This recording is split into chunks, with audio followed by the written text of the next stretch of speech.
All right, peace family. Had a couple of questions from one of my students about cholesterol. So today we're going to talk about cholesterol. I got my dear brother and a holistic expert, Brother Hondo Solomon, with us here today. He's going to pose some questions as well, and we're going to all learn together today.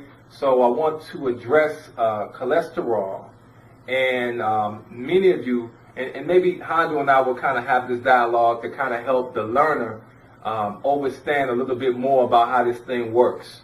So a lot of times, Brother Hondo, when we think about cholesterol, you know what I'm saying, we think about like high-fat diet, you know, meat and all kinds of soda pop and different types of foods that increase cholesterol. So in our supermarkets today, we have this low-fat trend, right?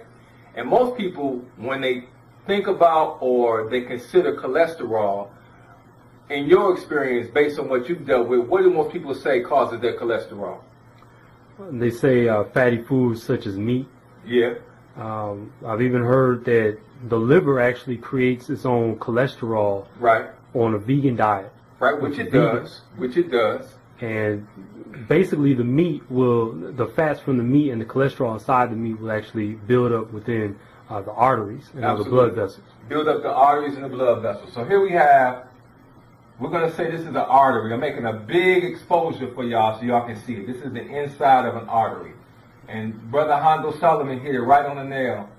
We say that this cholesterol builds up inside the artery. So he said that the industry standard is that cholesterol is caused by high consumption of meat usually. When you hear the commercial on television, you know, fat foods, fatty foods, soda pop, potato chips, these things that are cooked in certain oils. You know, we have polysaturated oils, unsaturated oils. All these things are said to be the cause of cholesterol and heart disease, or what is known as atherosclerosis. Working in pharmaceuticals for many years, we promoted a drug for atherosclerosis, and it became quite difficult once I understood that the cause of cholesterol is not cholesterol. I mean, the cause of heart disease is not cholesterol. All right, that is cholesterol. We saying that this is the boogeyman, this is the bad guy. It's not. What causes cholesterol is a buildup, or what causes not cholesterol, what causes heart disease is a buildup of what is called a nanobacteria. It is a nanobacteria that causes heart disease or atherosclerosis, and we call it appetite. T-E. Not appetite, which we say is what makes you hungry before you eat, right? These are two different words. This is appetite. And this is what you feel when you get really hungry. Appetite. Those are two different things. But to make it clearer for you, the appetite is a nanobacteria. And on the outside of this nanobacteria, the small deposits that are built up, and these deposits are made of calcium. Okay? These deposits on the outside of the bacteria are made of calcium.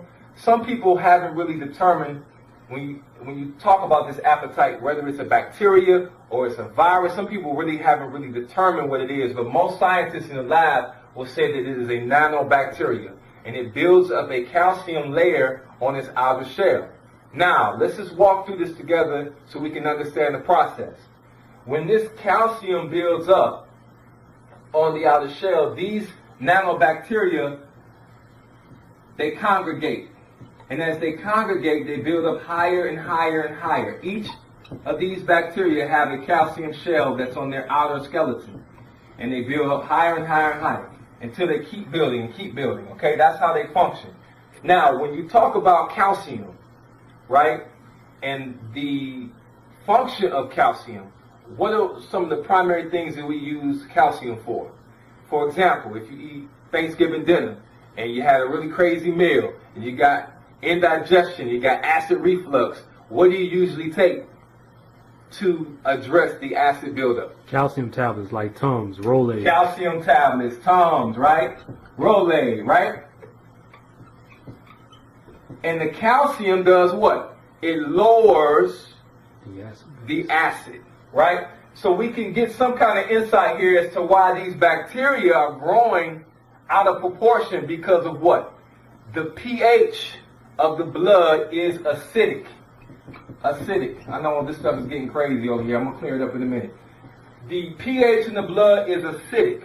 When the pH of the blood, remember we're talking about heart disease and atherosclerosis, when the pH becomes acidic, something triggers. The first thing that triggers with an acidic pH is the loss of oxygen, right? And when you lose oxygen, what happens? Typically, when you lose oxygen, the cells begin to die because they're not getting the oxygen that they need. It affects the melanin as well because the melanin has a component of it that functions on oxygen. So when the pH becomes acidic in the blood, that's a very dangerous situation because out of all the things that can happen to the body, think of a million different things. The number one thing that can't happen is that the blood cannot be too acidic. Because if the blood is too acidic, it can no longer deliver oxygen to the tissues. Okay? Make it very clear. So to stop that, there are some built-in mechanisms that the body can pull from to help lower that pH. So what causes an acidic pH, blood pH? Meat diet, a heavy meat diet, starch diet, a lot of complex carbohydrates. Those types of foods, when you eat them, produce a lot of acid. Okay? And it takes a lot of acid to break them down.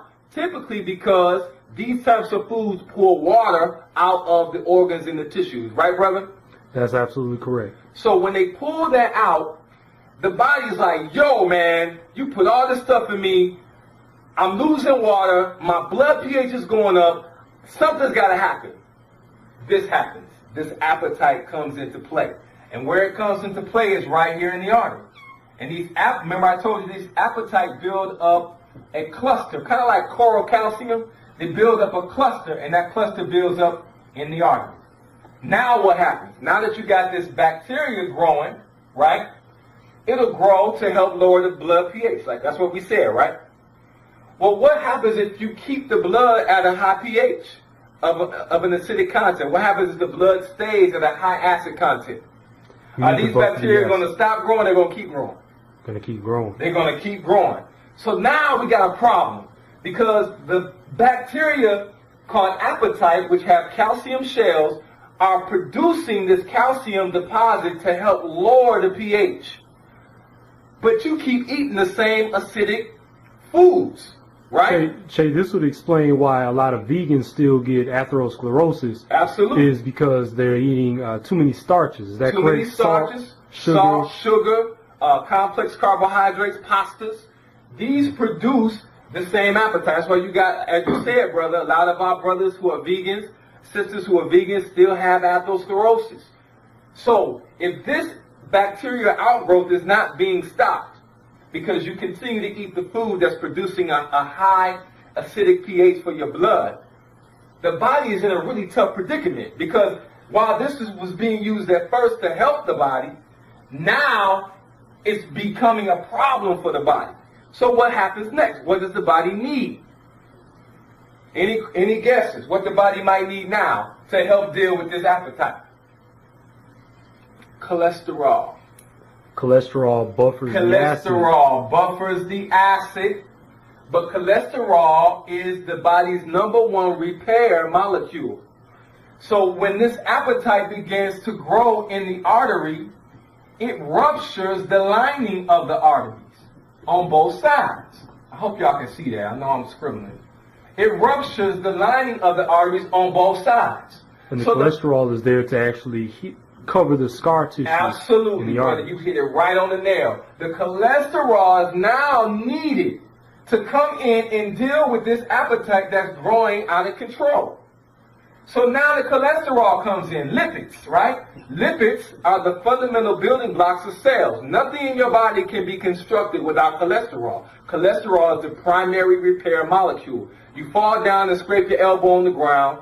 What's going to happen is the body's going to usher in a bunch of cholesterol. Because as Brother Hondo Solomon said, the cholesterol is going to cover over the damaged and ruptured tissue within the cell. Now, when the cholesterol is initiated, there's another process. I'm not going to go too deep into that, but I'm going to give it to you just so you know. When the cholesterol comes in to help deal with the appetite, something happens. Something is triggered. It's called an immune response. You heard this before, brother, when we talk about eating certain foods that trigger an immune response. That's right. When an immune response is triggered, we got these white blood cells coming in, right? Leukocytosis. Leukocytosis. Okay? We got the blood cells coming in. They're coming in there to help clear out all of the debris, to help gobble up all of the waste and any other toxic substances that may be produced here. So now you got an immune response being triggered because the cholesterol is being triggered. Western white science will say it's too much cholesterol here. We got to stop the cholesterol. No, we're not trying to stop the cholesterol. We got to stop the appetite from outgrowing, from overtaking the vessels and lining of the body. What's the problem is the pH is the problem. The acidic pH from the acidic foods and the acidic thoughts that you're having. That's what's producing the appetite, and then the appetite is triggering the production of cholesterol, and the cholesterol is triggering an immune response. Well, Che, you mentioned toxic thoughts that produce the acid. Is that why when people have a high level of emotional and mental stress that they end up getting heart disease? Absolutely. Because remember, you are what you think. Not just what you eat, you are what you think. So if you're thinking in a negative position, or if you are allowing negativity to come into your environment, that is also going to raise the acid pH of your blood. All right? That will also trigger that. So that's why we've had clients come in before, they eating right, they exercising, they're doing everything right, but they still got fibroid tumors. They still having heart attacks, strokes. Well, that could be that the thoughts are producing an acidic response in the body. Okay? So one more thing. So we got the cholesterol coming in here. We got an immune response being triggered. And over time, what happens is that this ends up becoming what you call a catch-22. Y'all heard of a catch-22? Correct. A catch-22 is when the situation is just like, you can't fix it. If you try to fix it, it makes it worse. The appetite keeps growing because the acidity of the blood is too high. The cholesterol is being pulled in to try to fix the damage because remember the lining of the arteries is being cut up and destroyed by the appetite, right? And what's happening is over time, this gap becomes closer and closer and closer till it completely clogs. Che, is the source of this cholesterol buildup the actual liver itself, or is it going to be that mixed with a source of animal proteins? Both. Both. Again, as you mentioned earlier, the vegan diet, the liver can produce cholesterol on its own. In fact, just to keep it real, when babies are born and they're breastfed for at least 3 to 4 years, you have all of the cholesterol you will ever need for life. Unfortunately, y'all not doing that. You don't breastfeed your babies, and the babies ain't being breastfed, so that's why they ain't got enough cholesterol to last them for a lifetime. So that's number one. Number two is the liver will produce the cholesterol, but also from the food, as I said, and you mentioned as well, brother, when you're eating the food, a high animal protein diet, that will also increase the cholesterol as well. What is producing the influx of cholesterol, again, though, is the acidity of the blood. That is the monitor that determines how much cholesterol should be triggered and how much shouldn't be. Okay? So when Western scientists look at this and they measure, right, the level of occlusion inside of an artery, what they measure is what? Calcium. How much calcium can be found in the artery? What they're not recognizing is that calcium is this appetite. They're not going to tell you that because they ain't going to make no money if they tell you that the reason for your heart disease and atherosclerosis is the food that you eat. They're going to sell you some drugs, which I know very well, to try to deal with this problem. But the reality is that clearly the acidic pH of the blood is triggering the appetite. The appetite is ushering in the cholesterol to help heal the area that is inflicted. Okay? So, now you get to see the cascade of what is happening. So once this blocks up, now the body can't deliver the essential nutrients, oxygen, to the organs and the tissues. So then the body has to say, yo, I don't have nowhere to go with the blood. So ultimately, this thing ruptures. And then you get what is called a heart attack. Or you get something called a stroke due to embolism, as they call it. Or a blood clot. Can't get through here. So the blood coagulates, the body coagulates the blood further to get through these small little crevices because it's so compact with the cholesterol and the appetite. Okay? So any questions on that part there? If we don't have no more, that's how the process of cholesterol buildup occurs. It does not occur because your mama had heart disease or your daddy had heart disease. That's a lie. Heart disease is a fairly new phenomenon. Now, there was an article that came out that said that they found atherosclerosis in the Egyptian mummies, and they may have found calcium deposits because this appetite is a natural bacteria that is indigenous to all people on the earth. So they may have found this appetite in there. However, heart disease, as we know it today, is a new phenomenon because of the eating habits that we've gotten from the Western diet. All right? Any other questions, brother, we're going to cover? Yes, Shay. With a healthy liver, we know that cholesterol can easily build up via this process. But what about when the liver is damaged? Even though we know the liver actually regenerates itself, if it's damaged, can you still get proper protection for your arteries and other blood vessels? In terms of the cholesterol? Yes. Absolutely. Absolutely. Because remember, the building blocks of cells are based on cholesterol. So remember how the body works, as we talked about before, brother, and you're very, very good at understanding how the cells work. We have the endoplasmic reticulum, right? Remember those? Yes. Endoplasmic reticulum, we got the nucleus inside of the cell, ribosome, we got these different organelles inside the cell. Well, each cell that we have has the blueprint to create a whole new person, a whole new human. We call them somatic cells. These cells, even though they're separate, have a copy of the nucleus in each. Okay? The cholesterol can be synthesized right here at the cellular level through the endoplasmic reticulum. All right? Don't have to necessarily go just to the liver. It can be synthesized right here. Smaller amounts, though. Larger amounts in the liver. Is that a backup system, or is that in tandem with cholesterol creation from the liver? That's a good question. It's more of creative design. That's why I tell anyone who say they don't believe in a creator, they either lost their damn mind. If you don't believe someone created this, then you have to be blind. If you understand the dynamics and the physiology of the body. Because the body is smart. If this is the heart, let's say this is the heart. These are cells in the heart. Okay? And the heart needs some cholesterol, okay? Because remember, cholesterol is a repair tissue, right? Right. We need cholesterol to repair any broken tendons, any broken muscles, any torn muscles, anything in the body that's been destroyed. We need cholesterol. We're in the heart. These are the cells that are in the heart. Is it wiser for the heart to go way down here to the liver? I'm going to say way down here to the liver to get the cholesterol? Or is it smarter for the cells right there in the heart to produce the cholesterol? What should be faster?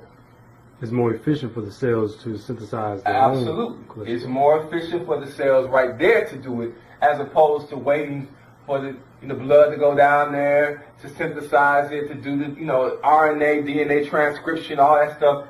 Produce new proteins in the enzyme, enzymatic process. All of that has to be processed, then it come back. No, this body will do it right there. And then once this is tapped out, say this gets tapped out and that gets tapped out, right? Then you start having functionality problems within the heart. So the body will increase blood flow from the liver to increase the cholesterol that the heart may need.